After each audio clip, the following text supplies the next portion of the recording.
Hi friends माने केमती अच्छा आपण मैंने मु तो बहुत भलर अच्छी जदि आपण मैंने मो चैनल रे नुआ अच्छा ताल मो चैनल को सब्सक्राइब और वीडियो को लाइक शेयर करूँ।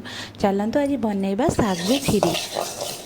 प्रथम गैस ऑन कर गोटे कड़े बसैबा, कड़े 2 चम्मच सागु पकाइबा, सागु को टिके भाजीदेवा।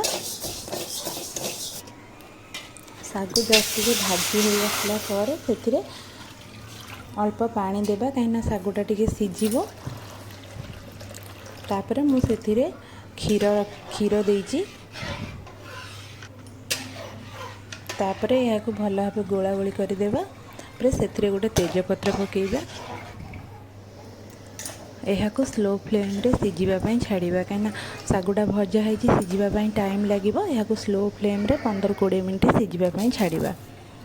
टिके जस्ट सिझी आसला से 2 चम्मच चीनी पकाइबा।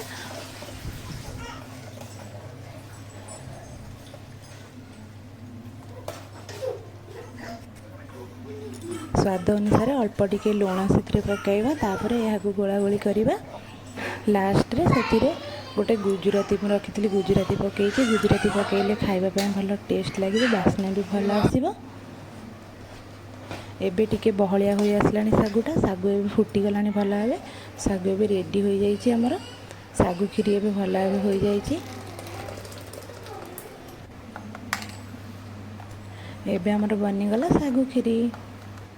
थरे यह घरे बनातु, देखिए खाइबा बहुत टेस्टी लगे। जदि ये वीडियोटी मोर आपण मानक भल लगी ताले लाइक शेयर और चैनल टी को सब्सक्राइब करंतु प्लीज़।